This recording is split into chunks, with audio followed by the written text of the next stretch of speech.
Hey guys, welcome to the lecture over Chapter 8, the quantum mechanical model of the atom. In this chapter, we're going to start looking at electrons, and we're going to look at how powerful they actually are. Electrons are very small in comparison to the rest of the size of the atoms, but they actually have and hold most of the power that the element has.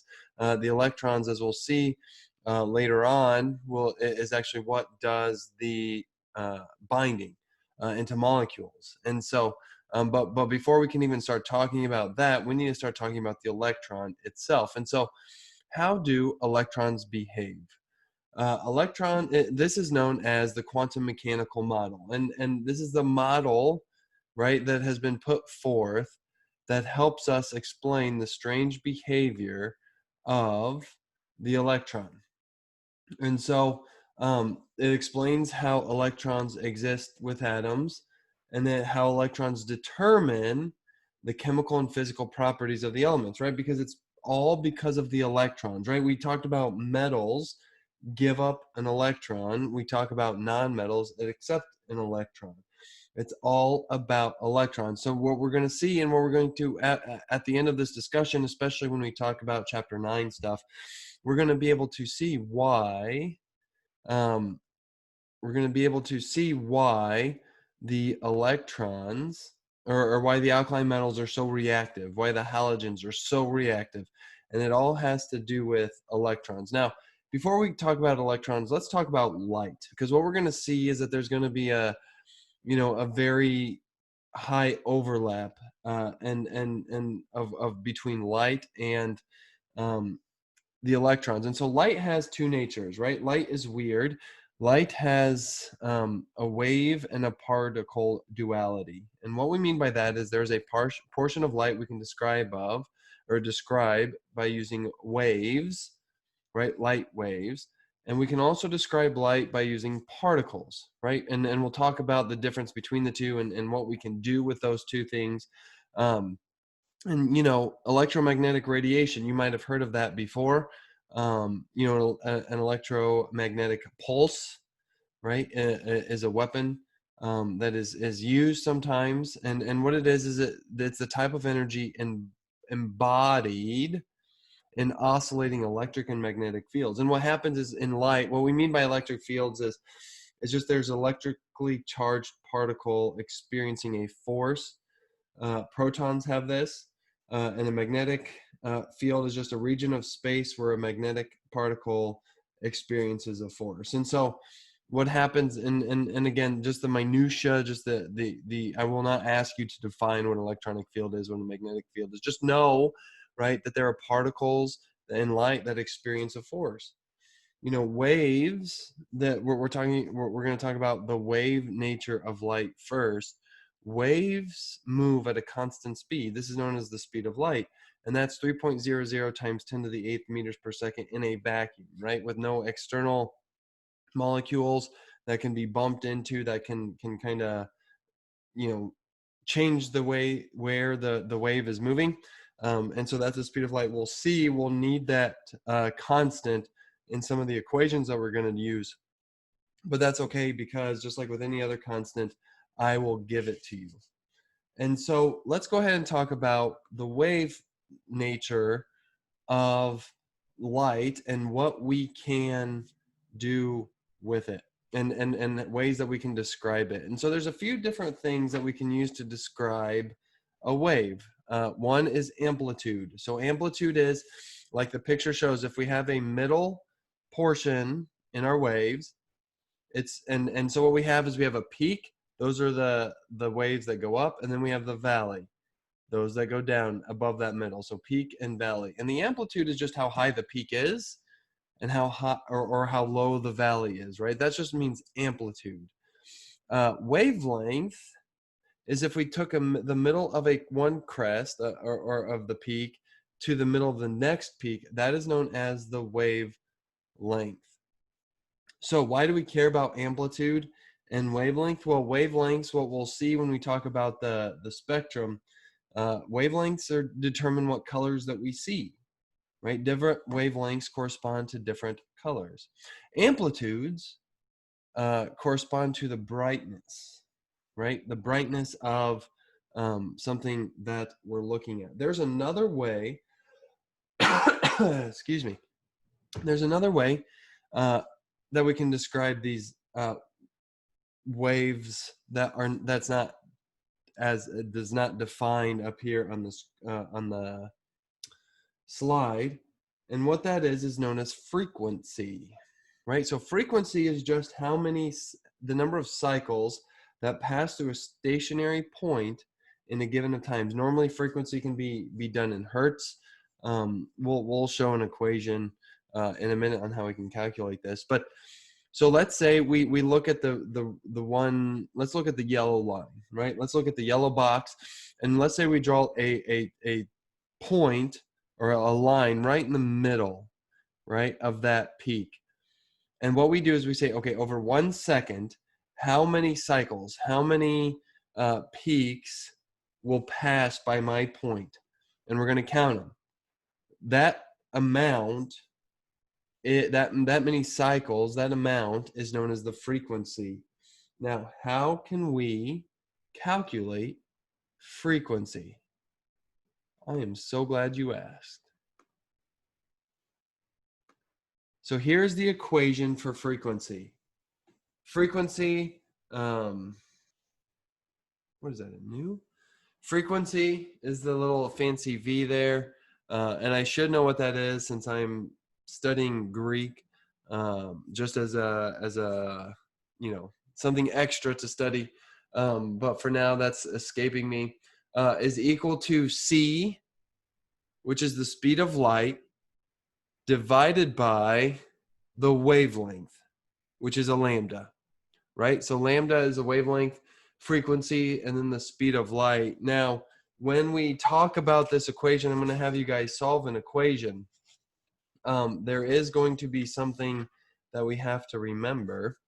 So let's go ahead. So frequency is equal to the speed of light, which is a constant, right? It will always be 3.00 times 10 to the 8th.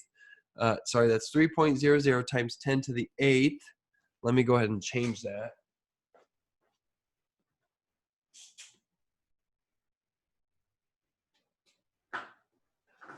So that you guys can actually read it.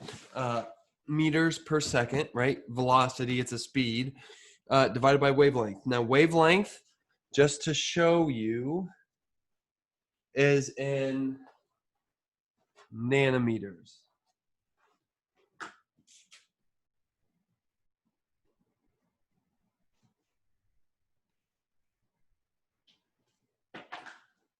So the units, a wavelength is always presented to nanometers. So you will be presented in nanometers, or if you had to solve for the wavelength, you will give me the answer in nanometers, always.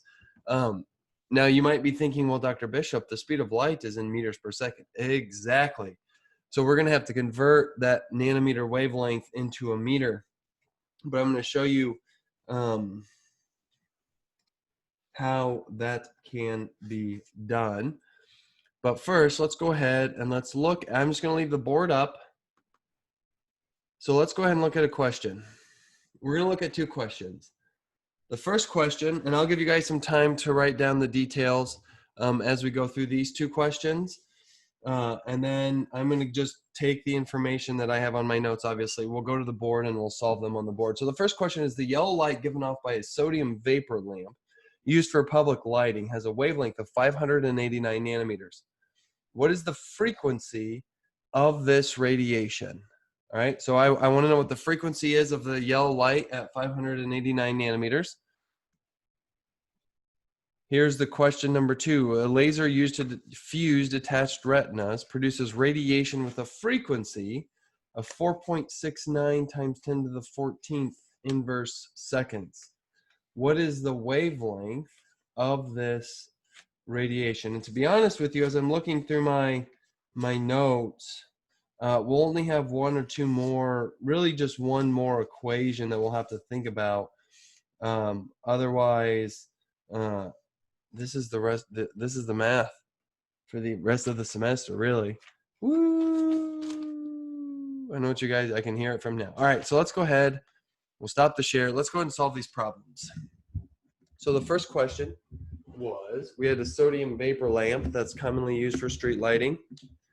And I'm just going to go ahead and leave this equation up because we can solve it on the bottom, right? So we know frequency, speed of light, wavelength.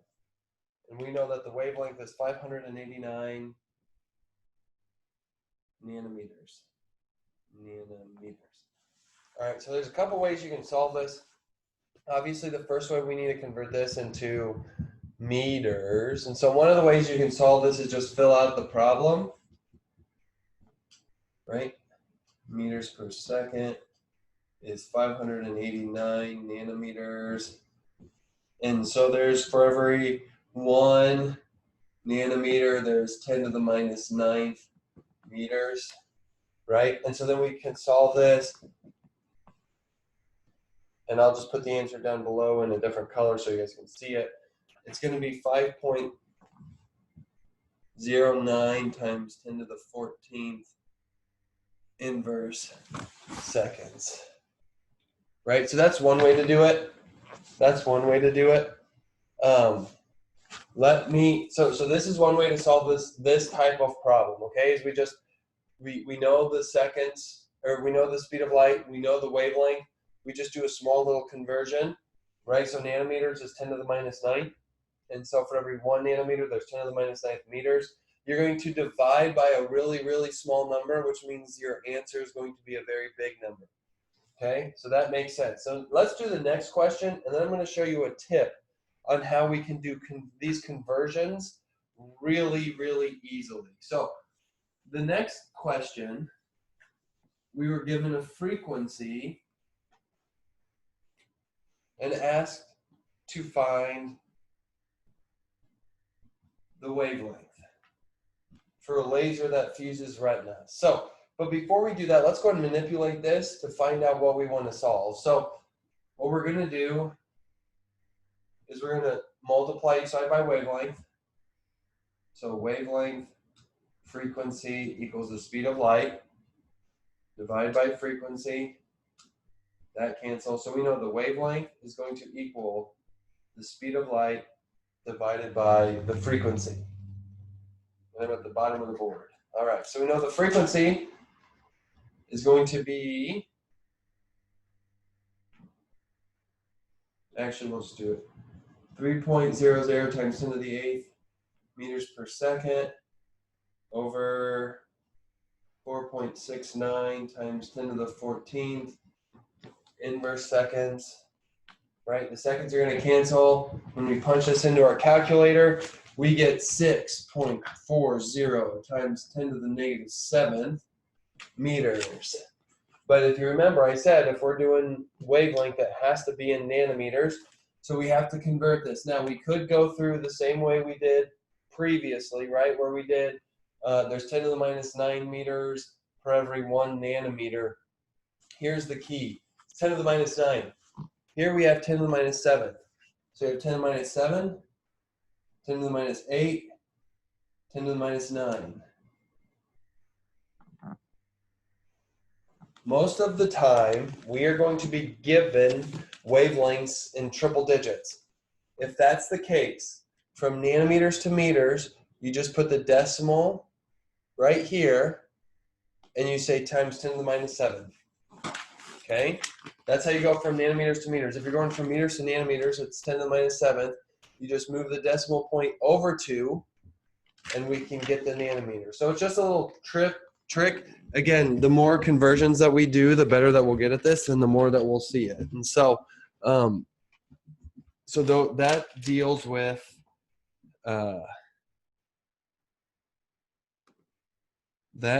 with how to do some of these calculations, looking at let's see, frequencies and wavelengths. So light is a spectra, right? Can make up a spectrum, electromagnetic spectrum, all wavelengths.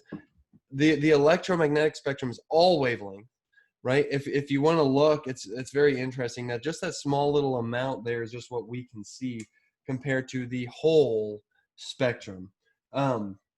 And so electromagnetic spectrum, right? We should be familiar where these different wavelengths go, right? We should be familiar with that red has, um, uh, uh, let's see, has a higher wavelength, a longer wavelength than does violet. Now, I didn't mention this when we talked about the equation, but one thing we can see from the equation was that frequency equals the speed of light divided by wavelength, that those two are inversely proportional, right? So that the longer the wavelength, like what you have with red, we have a really long wavelength, which means we have a really low frequency. Whereas violet, we have a really short wavelength, so that means we have a very high frequency. And we just, if we think about what frequency is, we'll be able to make that connection. And so, in chapter 20 in Gen Chem 2, you'll talk a little bit more about radiation and gamma rays, right? Gamma rays are produced by the sun. They're used for cancer treatments because they produce a lot of energy. No, there is no published data that a professor was working with gamma radiation or gamma rays and he turned into a big green monster when he gets angry. There's no published data. That doesn't mean it's not out there. It just hasn't been published. X-rays, most of you guys have probably had an X-ray before. They're very powerful. You wear lead to block them. Lead blocks them. Ultraviolet light, that's what causes sunburns.